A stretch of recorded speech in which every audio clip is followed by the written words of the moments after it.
میرا سوال یہ ہے، جو پورے قرآن پاک کی نہیں فقط اس کے کسی حصے کی توہین کرے، مثلا کہے اللہ عز و جل کو چاہیے تھا کہ سورہ لہب نازل نہ فرماتا، اس پر کیا حکم ہوگا؟ ارشاد فرمائیے۔ اگر قرآن کے کوئی کسی حصے کی توہین کرے، پورے کی نہ کرے، جیسے مثال دی کہ معاذ اللہ کوئی کہے کہ اللہ کو سورہ لہب نازل نہیں فرمانی چاہیے تھی، اس کے لیے کیا حکم؟ بالکل، قرآن پورے کا پورا کلام اللہ ہے، یعنی قرآن کا کوئی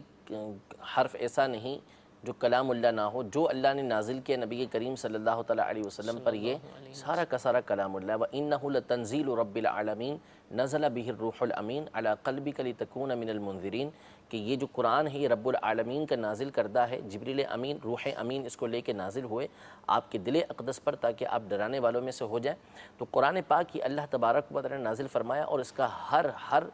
جو حرف اللہ تبارک و تعالیٰ نے اپنے کلام میں نبی کریم صلی اللہ علیہ وسلم پہ نازل فرمایا، سب پر ایمان لانا، سب کی تعظیم کرنا، یہ مسلمان پر فرض ہے۔ ضروری ہے کہ اس کے ایک ایک حرف کی بندہ تعظیم کرے گا۔ اگر قرآن پاک کے کسی ایک حرف کی بھی نعوذ باللہ کسی نے توہین کی، یعنی یہ سوچ کر کہ یہ قرآن پاک کا حرف ہے اس وجہ سے میں اس کی توہین کر رہا ہوں، تو نعوذ باللہ وہ اگر ایسا کرتا ہے تو دائرہ اسلام سے خارج ہو جائے گا۔ قرآن کی توہین کرنے والا مسلمان نہیں رہ سکتا۔ تو ایک بات تو یہ، دوسری بات یہ کہ انہوں نے جو مثال دی ہے وہ ایک تو توہین والی بھی بنتی ہے، صحیح، کہ اس نے اپنے ذوم میں یہ سمجھا کہ تبت یدا ابی لہب کے اندر جو ہے وہ جو حکم نازل ہوا ہے وہ ٹھیک نہیں ہے، تو ایک طرح سے وہ قرآن پاک کی توہین کر رہا ہے، اور دوسرا اللہ تبارک و تعالیٰ پر اعتراض کر رہا ہے، یعنی اپنے آپ کو اللہ تبارک و تعالیٰ، یعنی اللہ تبارک و تعالیٰ سے زیادہ تو دانا کوئی بھی نہیں، وہ حکیم ہے، اس کے ہر کام کے اندر حکمت ہوتی ہے۔ یہ سمجھتا ہے کہ میں بہت بڑا سمجھدار ہوں،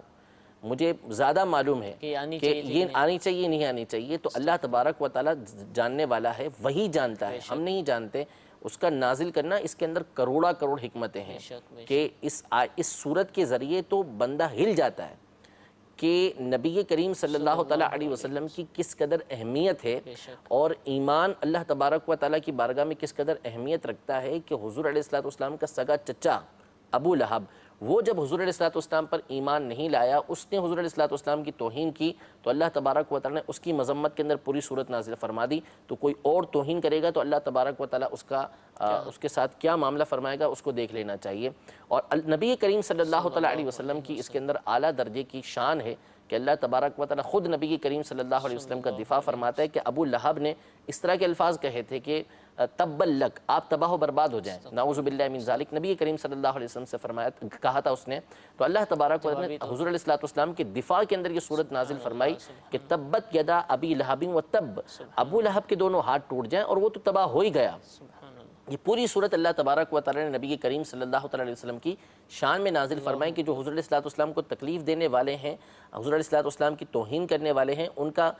جو حال ہوگا وہ اللہ تبارک و تعالیٰ نے اس صورت کے اندر بیان فرمایا ہے۔ تو کیوں نازل نہ فرماتا؟ اس کے اندر ہزار حکمتیں موجود ہیں۔ یہ تو چند باتیں ہیں کہ جو ہمارے سامنے ظاہر ہیں، اگر اللہ تبارک و تعالیٰ ہمارے سامنے ظاہر فرمائے تو صرف تبت یدا ابی لہب کے ذریعے ہی پورا قرآن ہمارے سامنے واضح ہو سکتا ہے، سارے قرآن کے احکام بھی اس کے اندر بیان ہو سکتے ہیں۔ تو یہ بہرحال جملہ جو ہے یہ بہت سخت جملہ ہے، کفریہ جملہ ہے۔ ایسا شخص جس نے اس طرح کا کہا ہے اس پر کفر کا حکم ہے، اس پر توبہ کرنا لازم ہے، تجدید ایمان کرے گا، تجدید نکاح وہ کرے گا۔ اگر ایسا نہیں کرے گا تو دائرہ اسلام سے تو وہ خارج ہو ہی چکا ہے، اسی کے اندر وہ رہے گا۔